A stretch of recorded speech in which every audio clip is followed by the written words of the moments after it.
Good morning, America! Monday morning rail. We'll be 500 miles before the day is done. I'm the train they call the City of New Orleans. Hi, I'm Denny Jelsma, and I'm at the world famous Jacksonville Terminal Railroad Museum in beautiful Jacksonville, Florida, where the sun always shines and running trains is a pleasure.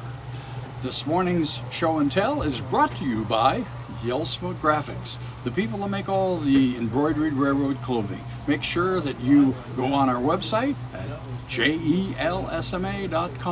And with all that being said, show and tell starts right now. Hi guys, this is Richard from the Jacksonville Terminal Railroad Museum again. Today we're going to talk about another building in our continuing series of, buildings on this layout. And that's this cow pen, corral, whatever you want to call it. This was located south of Jessup on the, it was ACL Main? Yeah, we're going to say ACL Main. We don't know who owned it or the company name, but we know they were shipping cattle out of here. I was handed a box of sticks, leftover craftsman material, and said, build me a cow corral here. And it needed a roof. Since we're down here in Florida, we want to protect our meat so it don't spoil on the hoof.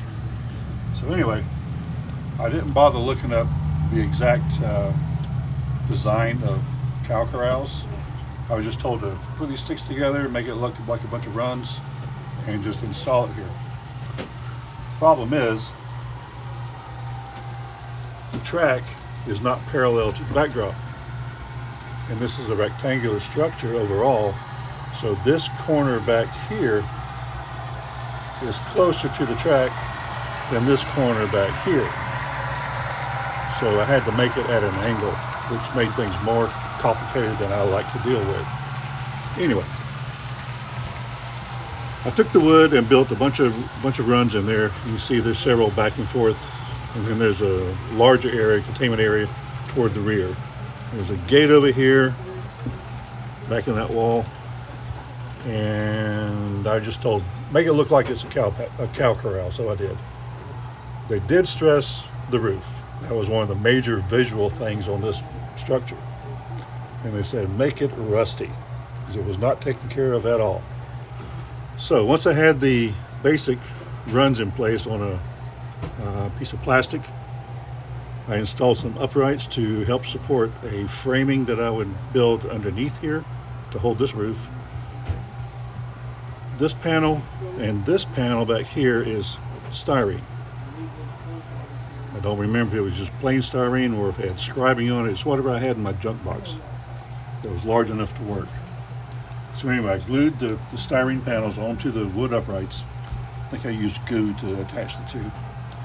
Then I came back and went to the kitchen, borrowed a square of my wife's aluminum foil. Now I bought a scribing tool. There's two pieces of clear plastic. We got scribes on both sides of the two pieces. So all I did was I sandwiched a square of, or a rectangle of aluminum foil, one piece, put the other scribe piece on top of it, pressed it together, and then I had a scribed piece of aluminum foil.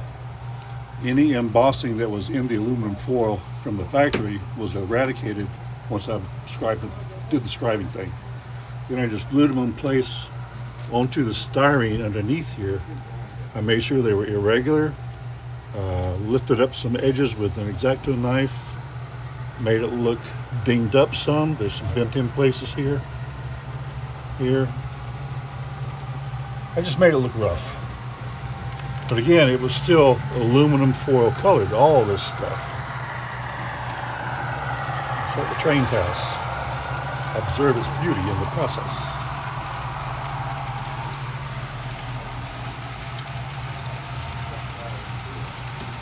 So anyway, I was told to make it rusty, dusty, abused.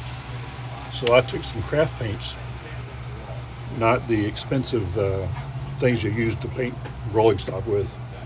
I found a red, 2 or 3 shades of orange, I had a brown, and I threw in a little bit of green.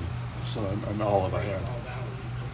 I put all these together on a pallet, mixed it together, and started applying it with a brush. I adjusted the different colors to get the different shades, and just streaked it on there and let it, whatever applied is what you see. There was no planning, it was just haphazard. And then once everything dried, I dull coated everything. That's pretty much it. I added some rust along here, more of this paint on the wood over here, just to make it look like it's aged a little bit to go along with the roof. And that's pretty much it. The wood that I got for the actual structure, I stained most of it with I think it was an alcohol wash and maybe a little bit of shoe polish mixed in. I didn't stain all the wood because I wanted some variety. Some of it is lighter. That's the ones I did not stain. But that's pretty much it. I just kind of threw it together with what I thought looked like a cow corral. And what I was told, we didn't have any plans. There were no pictures.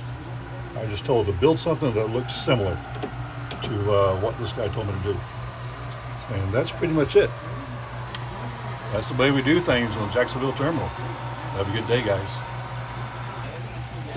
Well, thank you, Richard.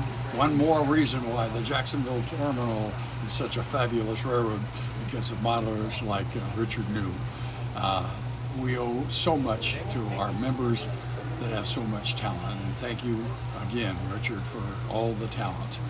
Now, we would love to have you like our videos. If you like them, hit like. If you're on YouTube, do hit the like. If you're on YouTube, please subscribe to our channel. We just thank you for all the listeners. It just keeps growing week after week. And on Facebook, hit like and send us the comments. And that's the way it is at the world famous Jacksonville Terminal Railroad Museum in beautiful Jacksonville, Florida, where running trains is an absolute pleasure in peace and harmony and air-conditioned comfort. And that's the way it is.